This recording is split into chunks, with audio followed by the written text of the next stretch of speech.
Eu sou Carlos Fonseca, não conheci Dona Ana também, né, pela até a data de nascimento. Quando ela desencarnou eu estava com 5 anos, mas eu tenho algumas histórias da minha infância em relação a essa casa, que fica na memória, né? Muitas ocorrências, mas ficam aquelas mais marcantes, né? E uma delas que eu posso contar, já na ausência de Dona Ana, né? Mas a casa continuou o trabalho normal. Logo que asfaltaram a Rua Aurora, eu estava vindo num dia à tarde, eu não me recordo aí a semana, né? O dia da semana, mas eu estava vindo para o centro e um Vox atropelou uma senhora de sombrinha. Talvez tenha sido o primeiro acidente que ocorreu na Rua Aurora. E eu voltei para minha casa assustado, né? E a minha mãe mandou de volta e perguntou por quê. Eu narrei tudo, mas ela falou assim, não, você volta lá, e até acho que a evangelização, não me recordo também o que se passou aqui, naquela época. Mas me ficou marcado o acidente que ocorreu. Um outro fato que ocorreu eu vindo para o centro, foi que quando eu cheguei naquele dia à tarde, né, eu tinha aí uns 8, 9 anos, né, foi final da década de 50, era muito comum, naquela época a mediunidade ainda não estava tão desenvolvida como hoje, né? Até os problemas obsessivos não são tão assim acentuados como hoje, como naquela época.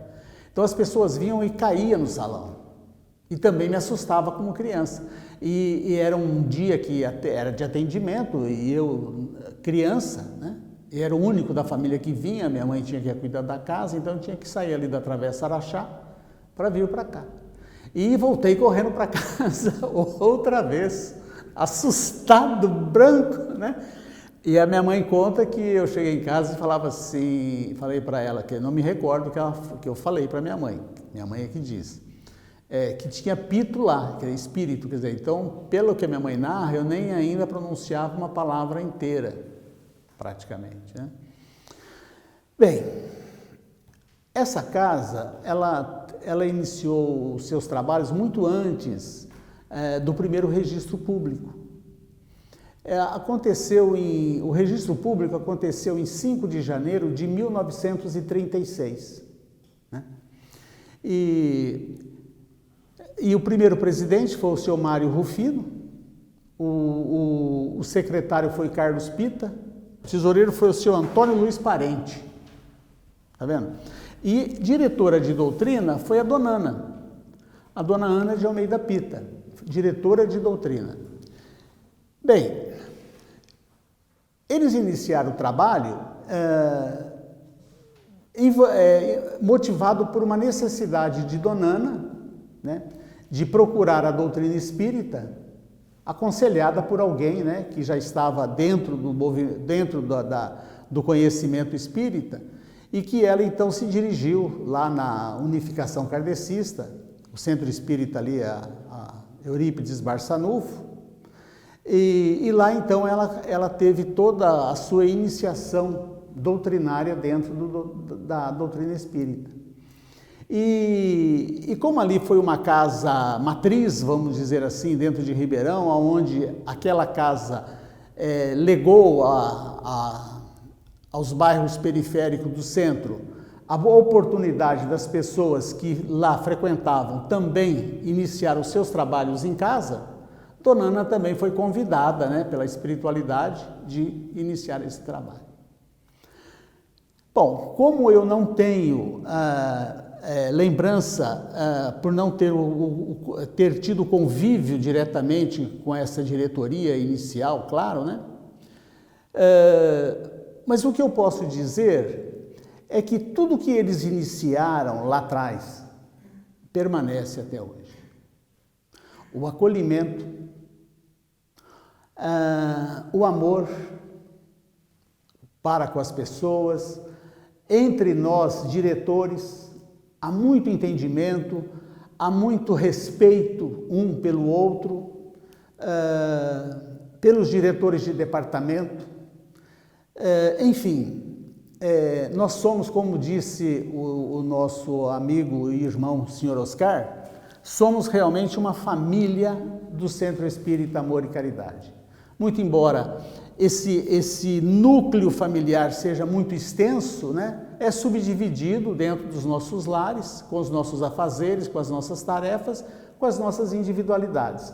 Mas aqui dentro, realmente, somos uma grande família espírita do amor e caridade.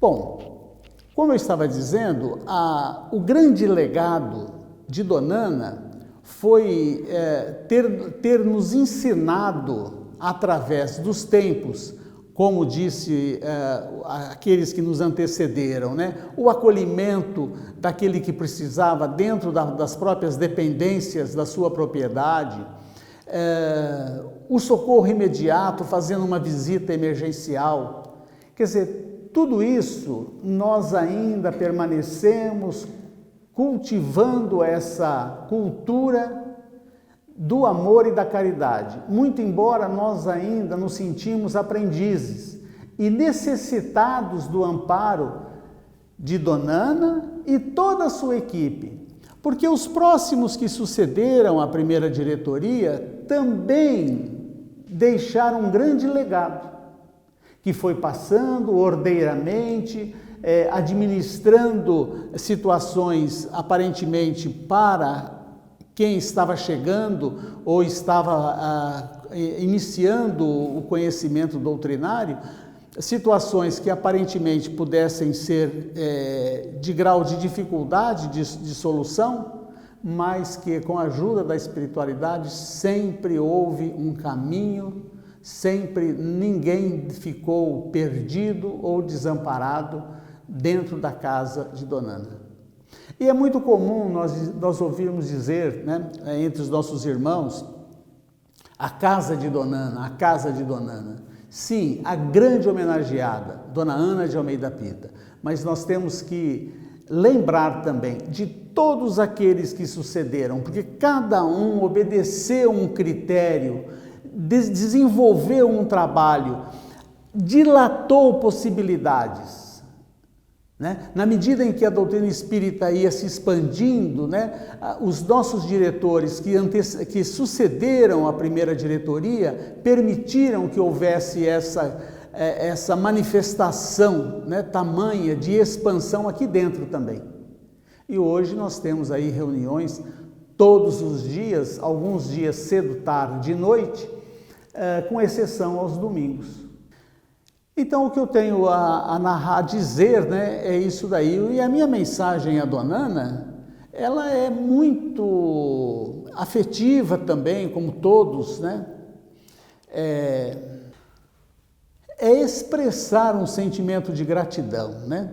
A Dona Ana, aqueles que trabalharam, né, arduamente, né, para dar a manutenção, né, até os dias de hoje desta casa, mas principalmente a Dona Ana, porque ainda ela, sem dar assim aqueles ares de presencial, querendo se expor, né?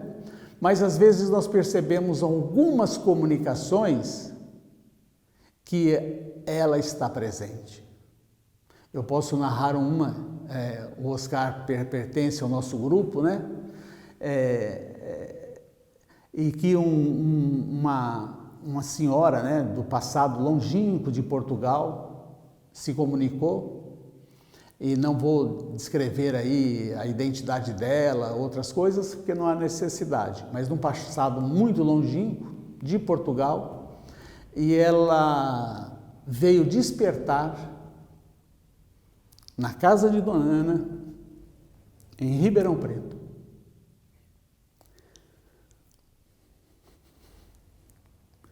E todos aqueles que desencarnaram, que nós temos conhecimento, não deixou de vir nas nossas reuniões quando estavam preparados. Vieram dizer: alô, eu estou bem, fiquem bem. E percebiam que era o primeiro despertar, mas preparado.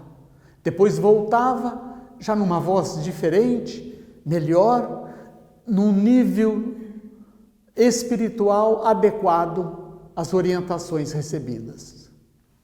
Isso é um grande legado que nós expressamos o nosso sentimento de gratidão à dona Ana de Almeida Pita.